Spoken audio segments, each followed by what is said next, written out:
form up defense against predators. We can still got pretty lucky. In that little back corner down by the bamboo and all the bushes, you can see that okapi. It's running around. Because of the coloring of the okapi stripes, people sometimes think they're related to zebra, but they are actually the only living relative of the giraffe. We know that because of the shape of their skull. Among some other things, for example, they both have what's called a prehensile tongue.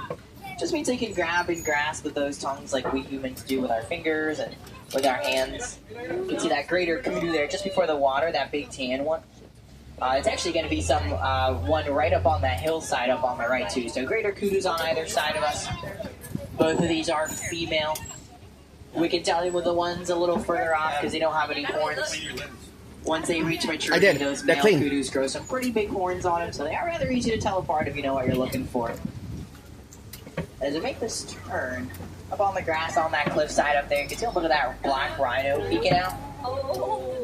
It's a little further back, so can't see too much of them, but still see a bit of those backs and those ears and all that. About 30,000 pounds large, the black rhinos. They are very big, though they are actually the smallest subspecies of rhino on the African continent. Always a treat to get to see them out there. About a decade ago, there was less than 5,000 black rhinos left in the entire world because of that poaching they face. With conservation efforts, their numbers are slowly rising, but they are still considered critically endangered, so it's nice to see them while they're still around, and we still can. And then another one of those greater kudus, but also bongos on either side of us, the kind of rust-colored ones with those really pretty curved horns. You might have noticed that the bongo and the greater kudu had those stripes on their back and on their torso, just like the okapi's legs. It serves the same purpose on all three of those animals. Stripes kind of mimics what the sunlight looks like as it filters to the trees and the bamboo. So they can blend right in, stay a little bit safer, and a little more hidden away from any of those predators that might be lurking around the forest somewhere. And we are going to make our way down towards the Safi River now. The animals in Safi like to hang out in the water, around the water. Such to be cooler for them out there. The big white birds out on the shore and kind of out on the islands up there are some pink-backed pelicans. Wingspan of around 9 feet long or so on those birds, so just about as wide as that canopy that's over your heads right now. Peeking out the water on the other side of the river, you can see a couple of those hippos as well. That's how we often see the hippos.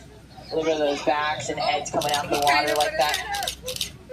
They spend most of their days fully submerged. Only have to come out to breathe every 5 to 8 minutes or so. And even with all that time hippos spend underwater, they don't even really swim.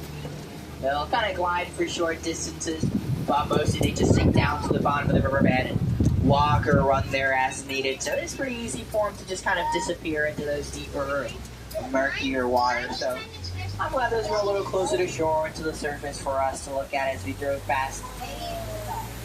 There's also, as we cross this bridge, some Nile crocodiles out there. So if you're out on the shore, you might also see some laying really